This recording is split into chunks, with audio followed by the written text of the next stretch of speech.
Good morning everyone, welcome back to my Allotment Diaries. My name is Emma, these are my Allotment Diaries. I'd love for you to subscribe to my channel and follow my journey of my allotment plot along with me. This is my end of my second year now, so going into my third year next year. That's mad. Which means it's the third time that I've managed to kill a bunch of garlic and onions, and it's the third time that I'm probably going to kill all of my broad beans, but hey. It's all a learning journey, isn't it? It's all a learning experience, I suppose.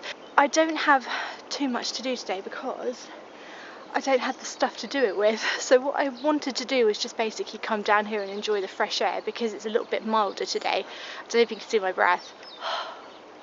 It's a bit chilly, but it is like, it's not as chilly as it has been. I need to sort out my shed this winter. It's a bit of an urgent job really because it's just falling apart and I don't want that to happen to my lovely shed. I also want to think about the layout of my plot and stuff like that anyway. Like I said, I don't have the resources I need to do my shed, but here's the old shed looking beautiful and pink with the bunting up and everything. Some people have asked why I've got the wire over the windows. It's to stop people from breaking in basically. Somebody tried to break into my shed here a little while ago. I don't know if you can see the window was sort of pushed through. So I've put this over and it sort of as a deterrent basically. It won't physically stop them, but it has so far, so there we go. Right, so as we enter the shed you can probably see what my issue is. This is mainly my issue on the floor, all this stuff. The shelves are falling apart and the whole shed is just sort of falling apart very, very slowly. What I basically need is, I think, new shelving unit that's a little bit lower, that I've got like a table surface on, which is where you are right now, there. I've got this storage, this hanging thing here, that hanging thing there, that's alright. So if I had the shelving thing there and a chair there, it'd be good to be able to have the wheelbarrow outside the shed because it takes up so much room. I just don't want it to get stolen. Someone on the other plot has got a bike chain thing and they sort of chained it to a post. That might be an idea for my wheelbarrow, just to get rid of it in here. I need some storage system there. Maybe a drawer system that I can just pull things out. Yeah, there's a lot to do in here. I don't have the stuff to do today, but I really want to get it done soon, so I really need to think about it. And also seed storage. If you've got any ideas for seed storage, I'd love to hear it. This is how I keep my seeds at the moment. It's just all in a tray. It is so unorganised. I never know what I've got. There's empty packets in here as well. Random duct tape in there too. Let's get rid of that. But yeah, if you've got a really good solution to seed storage, is it a drawer? Is it something you brought from Wilkinson's? I know a lot of people go to Wilkinson's, Asda, something, I don't know, wherever you've got it from, please can you share it with me? Because I really need like a good solution for seeds, and what I mean is something I can label and stuff, but it's not an actual seed storage. I don't know if you know this, but if you actually look for a seed storage specific thing, the prices are astronomical. So if you have like a cheaper alternative that still works as a seed storage, that would just be great. Anyway, I'm rabbiting. Well, unexpected first job is I've got to find my blooming scissors. So this is what I mean about my shed, the state of my shed. It's just ridiculous, you know? Ridiculous. You know, it was quite comical at first, and I used to have a laugh looking around and going, oh, where's my scissors? Where's my scissors? Look at me. And now it's just downright annoying. Oh, God, I've really got to do something about this bloody mess. I just found a load of cloche and a glove. Oh, this is ridiculous. I think next week is going to be shed week.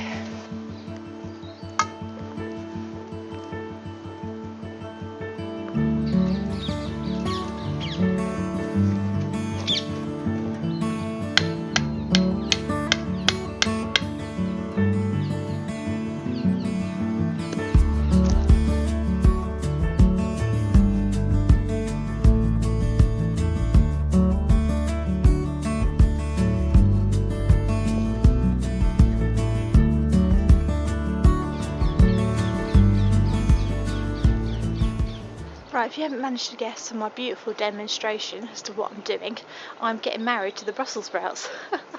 No, of course I'm not. I'm actually netting them because the pigeons are hungry.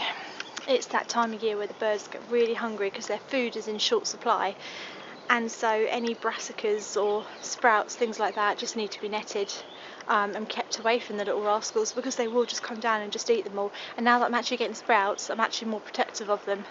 I don't know if this netting is quite big enough. It doesn't quite cover it. The reason why I like this netting for birds is because they can't get stuck in it unless they physically go underneath it. So if you actually manage to cover it all, they can't get tangled in the net, and I hate that. I hate it when birds get tangled in nets. Not so much because of the actual bird, but because I'm the one who's got to get the bird out, and I don't want to do that because I don't really like birds. Don't really want to be close to them, do you know what I mean? They're all around us, but that's close enough. It's close enough, guys.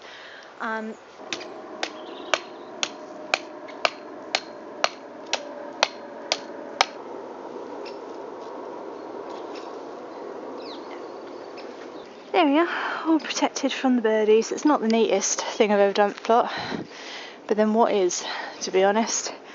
Yeah, I think that'd keep little rascals away for a little bit, just while the sprouts develop. Right, broad beans, doing great, really happy with them, amazing. Look at these. Gosh, it looks like I actually know how to do it, doesn't it? Some of them have been nibbled on and eaten. This I think can come off now actually, because this was to stop animals walking on it, not anything else, just literally animals. In theory it should be quite easy to get it off, but then theory and practical is a different thing, isn't it? Oh gosh.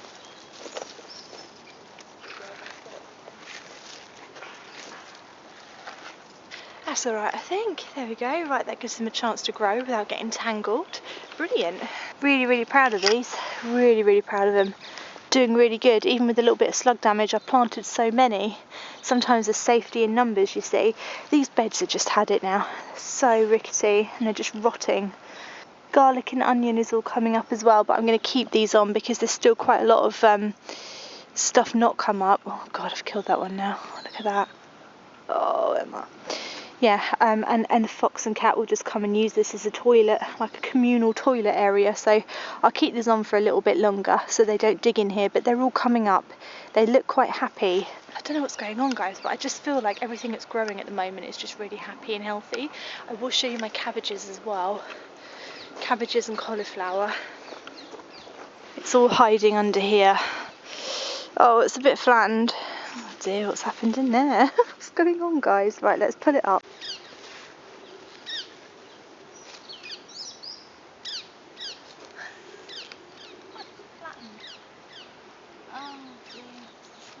I can't seem to do cauliflower at this bloody plot. It's so frustrating because cauliflower is the one thing I'm absolutely desperate to grow, because I genuinely eat it like all the time. I spend so much money on cauliflower. I love it. I love grating it, using it as a pizza base, roasting it, everything. I just do it all the time. Can't seem to grow it. The purple ones are red cabbage. Red cabbage seems to be doing okay. It's had some slug damage, but I reckon it'd be alright. That one's flat. I don't know why that one's flattened. But the cauliflower, look at it. It's never happy at this plot. Never happy.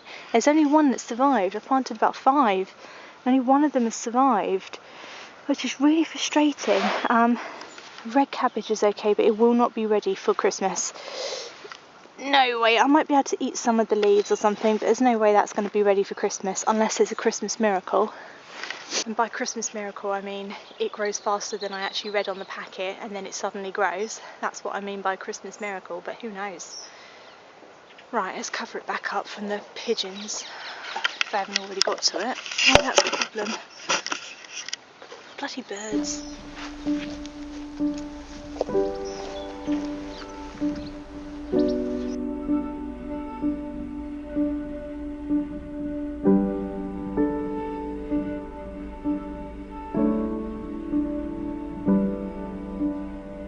Oh, hello. Hello. Oh, hello. Oh, haven't seen you for a little while. Where you been? What you been up to? Hey, what you been up to? Oh, gosh. You haven't been around for a little while. I was worried about you. You look thinner. You look thin now. What are you doing? Oh, God, he's got in my shirt. There's nothing in there. No, I used to have tuna here for you, but somebody told me not to feed you, so I'm not feeding you now. You can blame them. You can blame them. Don't blame me. Yeah, he hasn't been around for a while though. I don't know. I've named him, by the way. I've named him Rocky. Rocky! Rocky! It's very clearly not his blooming name because he won't respond to it, but it's what I call him, so when things come onto your plot, I just feel like I've got permission to name it, so I've named it. Otherwise it's just Cat, isn't it? It's just Cat. We're going Cat. Oh, it's Rocky. Right, he's happy, he's alright. Traipsing over everything. Right, now, this table, this is my old dining room table, but because I've left it out here, it's getting all warped, so I thought what I would do is put it up. I really want it to go in my polytunnel, but I haven't got my polytunnel yet. I've dropped a load of hints for Christmas, but hopefully I'll get one. You never know, my husband though, it'd probably be like a sock or something. But anyway, let's not digress. It's getting warped, so I'm hoping by putting it upright, it will stop getting warped. You see what I mean by the wood's getting like, I need to treat it really with some paint. I'm going to get some paint today, I think, but let's put it up, or let's try and put it up, should I say. Rather, should I say.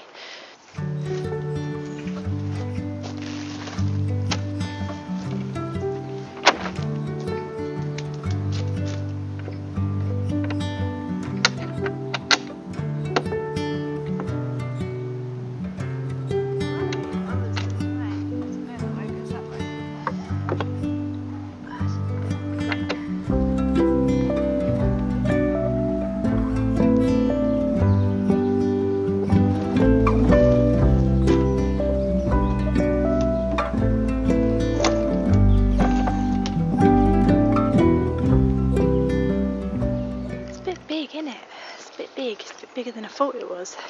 It looks small in our dining room. Looks really big at the plot. I don't really know what to do with it. I just think it will stop warping so much if it's upright. And I don't want to bung it in my shed because it'll never come out again. You know, it'll never see the light of day again if it goes in there. I don't know. What do you think? Well, I think what I'm going to do is I'm going to go and get some paint and paint it. And I'm going to come back here another day and paint it and treat it so it can stay outside, and that's what I'm going to do. So I will see you again in a minute. Now, basically, because I'm going to pop home and get the paint now. So see you then. Right, guys, so I have had to order the paint for the table because I want to get the same colour as it is for my shed, and it hasn't arrived yet, so I'm not going to be painting my table just yet, and I'm still undecided as to whether the table is going to stay outside as more of like a potting bench or if it's going to go into my polytunnel, and I will just decide that at a later date. I thought before I ended the vlog I would just quickly show you how my things are going at home, because a lot of times people ask me what I'm actually growing at the moment at home, if I'm starting anything in pots, and I am. I'll show you. So these are cauliflowers that I planted about a month ago actually. They're doing quite good. They're not getting as big as I want them to, and I think I know the reason for that. I think it's because I've used really good compost, and when you are sowing seedlings or seeds, it's important to use a compost that doesn't have that much nutrients in it, because it forces the plant to grow more, because it wants to get away, it wants to find nutrients. When you put a really rich compost in with a seedling like this, the seedling's got no purpose to like get bigger and grow, so it just doesn't bother, it just becomes lazy. And that's what's essentially happened. Basically, I've got lazy seedlings. However, I have full confidence that once I bung these out, they're going to get going at the plot. I'd like them to get a bit bigger before I put them out, just to protect against slugs and snails, so I'm going to wait, basically. I'll show you what I've sown at the back of the garden as well. So you might remember a little while ago I sowed some Mizuna salad leaves, which I got from Kitchen Garden magazine, and also some winter salad leaves as well, which I can't remember what they were. They were just called green salad leaves, I think. And they're all coming up. Look at this. These, I believe, was the green salad leaves, and this in here was the Mizuna. That might be the complete wrong way round, but I do think this is Mizuna. I think so. But yeah, look at it. Look at it. It's just alive. It's alive. absolutely love growing things, especially at this time of year when you think, you know, like things are dying back and stuff. To see seedlings coming up is just so exciting. I'm sure you can tell by the sound of my voice how excited I am. But I haven't closhed these, I haven't done anything to these at all, I haven't covered them. They've just come up. So despite the frost, the rain, the cold, the wind, everything, they're growing. So what great crops just to whack in a pot right now. Mizuna and salad leaves. Oh, actually I've got them here. I can tell you. Valen, winter gem. Valen lettuce, winter gem. Right, brilliant. Okay, wind's picking up now, we'll let it get back in. I hope you enjoyed the vlog today. If you did, do subscribe to my channel. Check out my links below to my blog as well. And I will see you next time, next Friday, hopefully, same time. See you then, guys. Bye. It's raining.